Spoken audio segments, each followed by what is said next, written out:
Marisha here, and today I'm finishing up the three-part series of my reaction to the article Why Americans Love Brits. Now, if you missed part two, you can catch that here, but we'll go ahead and dive in, starting with number 15 on the list, and that is traditional festivals.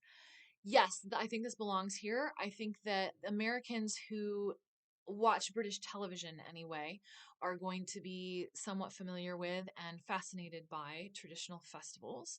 This article mentions cheese rolling and Guy Fawkes Night, but I think more than that, what Americans are going to be thinking of is the traditional country fete because that shows up in like Midsummer Murders or Hot Fuzz, and it just looks like a lot of fun. I know that it was on my list. I still want to go to an actual country fete.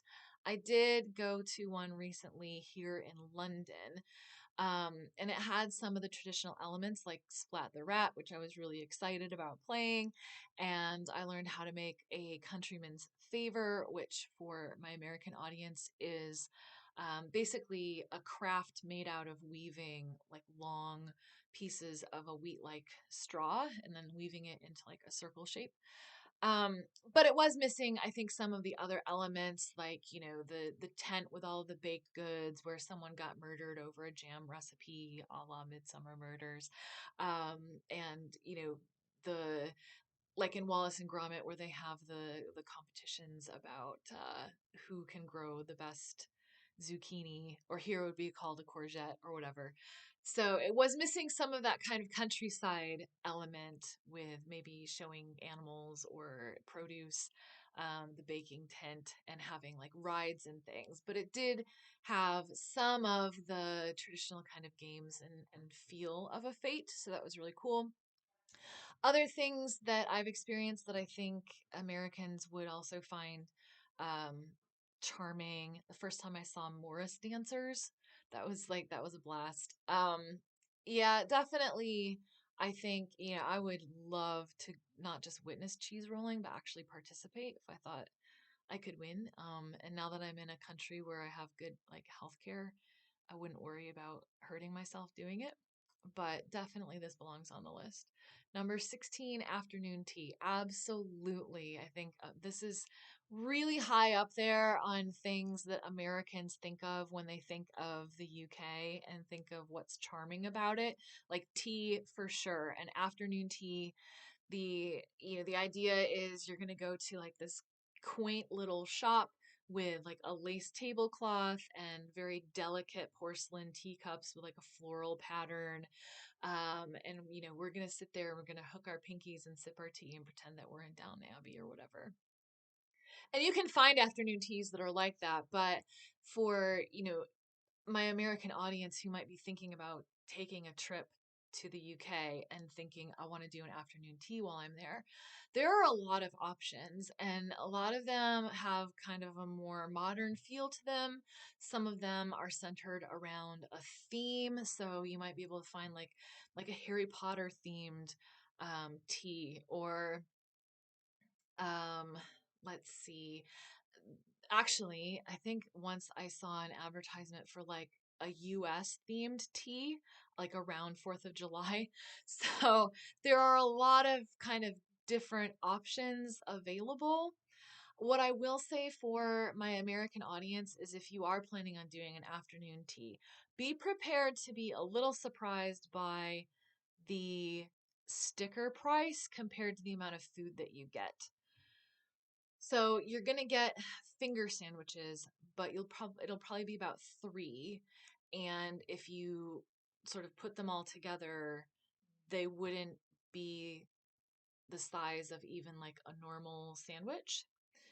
And then you'll have your scone with jam and cream, and you'll have some variety of desserts like a mousse or a custard or a cake, or like, yeah, just assorted ones. And you'll probably get like four of those. And you will think, first of all, it's a lot of sweets. It is a lot of sweet stuff. So if you have a sweet tooth, you will love it. If you're like me and you're more of a savory person, don't get me wrong, it will still be like a fun experience. I'm not trying to discourage anyone. But you'll probably think, man, this would have been better if there were maybe twice as many finger sandwiches and half as many pastries. Um, but you probably, as an American, being used to the serving sizes that we have in the States for pretty decent prices, you probably will think to yourself, this seems like a lot of money for not a lot of food. Um, so it is a splurge. And even in the UK, like most Brits aren't doing afternoon tea on a regular basis. It's more of a, it's somebody's birthday or there's some special occasion. It's not like they just do afternoon tea like every day or even every week the way that they do like Sunday. Some people might do Sunday roast. Um, but again, like just a heads up for my American audience if you're planning on doing it. Again, like it's not I would never try to discourage you from doing it. I think it's still worth it. It's still a really interesting and enjoyable experience, but just be aware of that kind of sticker shock, basically. 17, the full English breakfast. Yeah, okay. I know that yeah, there are some Americans that are aware of the full English breakfast, and I think they're fascinated by the fact that it has black pudding and beans. Because honestly, those are the only strange things about it. You take those away and swap in hash browns and pancakes, and you have the same breakfast that you would get in a diner in America, because the rest of it is toast and eggs and sausage and bacon. So it's really not that different. Um, if you're an American, you're like gung ho about having full English breakfast because you want to check it off your list, go for it. I mean, it's good. It's nice to have on a day when you know you're not going to get lunch, and so you need a big breakfast to power you through the day. But I don't think that it is unique enough that it should be included on this list. I think that full English breakfast is, first of all, not as well known among Americans as afternoon tea. I think that it's something that Anglophiles are aware of. And so the Anglophilic among Americans are going to be interested in it and want to do it.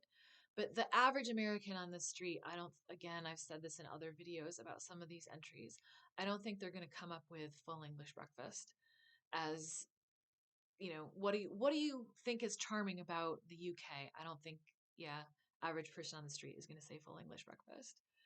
So for me, I mean, it's a good thing.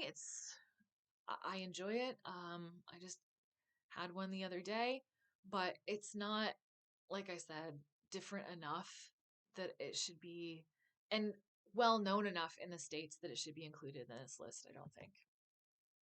18 are quaint villages. This falls under a previous entry on this list. I think it was in the second video of the English countryside. When I talked about that, I included the villages. So I'm not going to talk about that again. I feel like this entry was included as a way of padding out the list.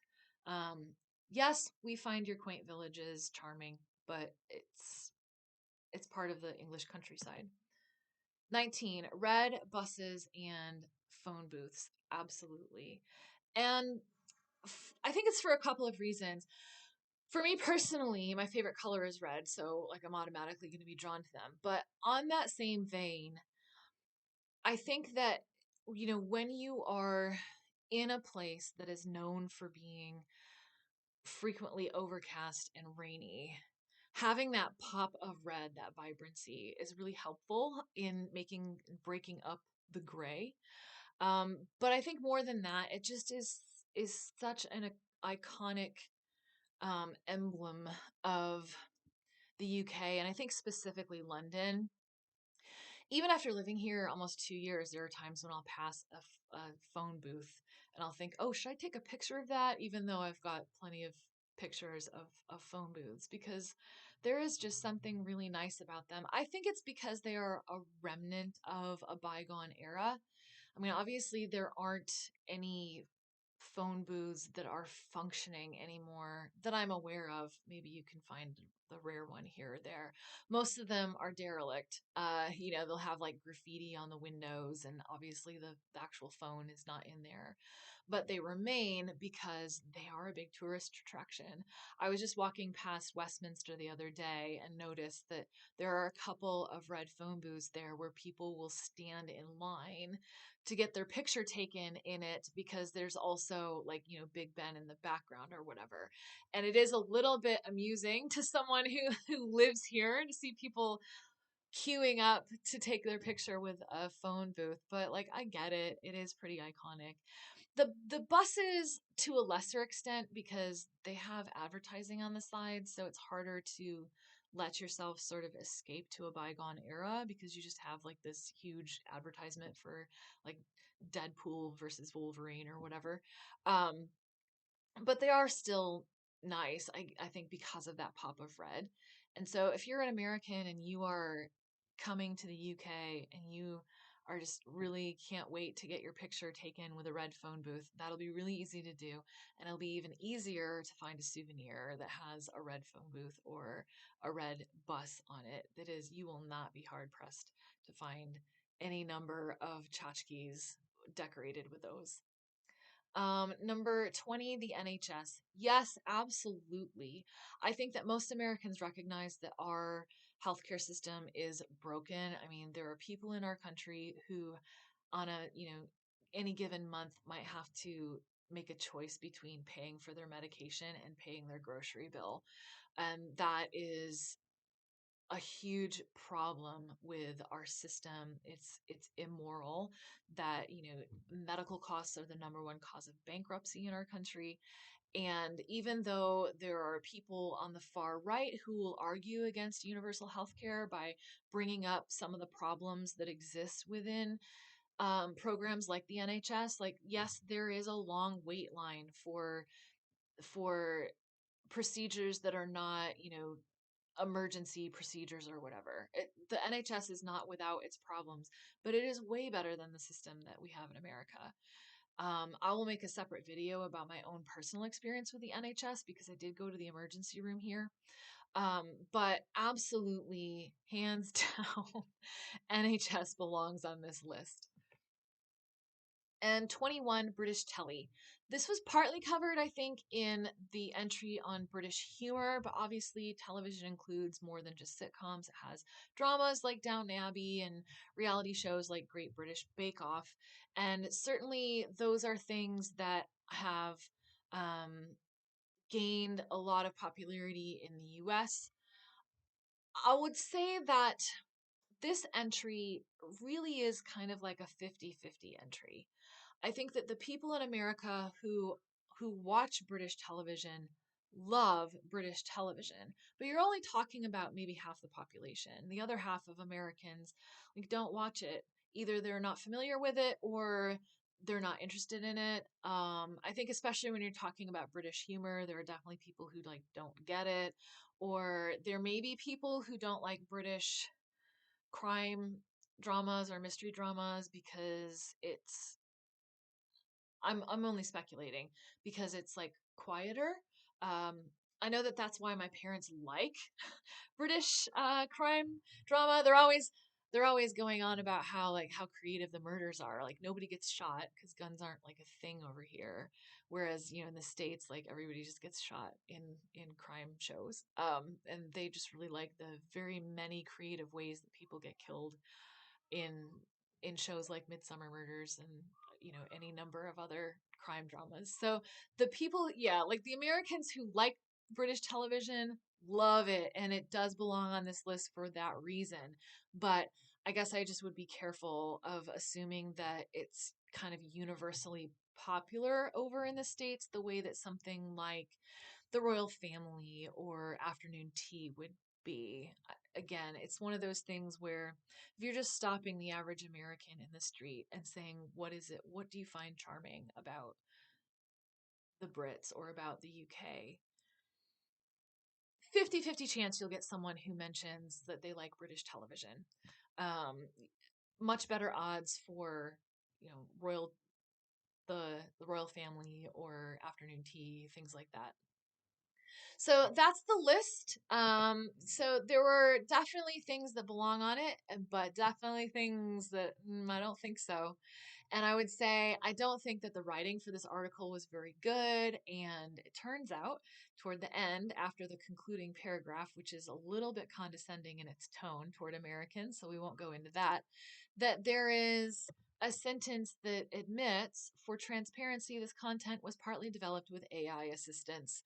Uh, and carefully curated by an experienced editor to be informative and ensure accuracy. Well, I can believe the first part. Definitely believe this was developed with AI assistance. I think I speculated in an earlier video of this list that I thought the writer probably just Googled British stereotypes and then made an article as though Americans love all of the stereotypes of the British. Um, I don't think this was carefully curated by an experienced editor to be informative and ensure accuracy, because I don't think it was particularly informative or accurate. But it was a great conversation starter for talking about kind of US versus UK differences and talking about how do Americans perceive the UK and whether that is accurate or not. And then again, how does the UK think that Americans perceive them, because that adds another element. And maybe I'll try to talk sometime about how Americans think the UK perceives them and whether that is accurate. I'll definitely do a separate video sometime about my experiences in the NHS, and I'm hoping in the future to get some British friends on here to talk about some of the differences between the two. But in the meantime, like, subscribe, tell your friends how gnarly this channel is, and I'll see you next time.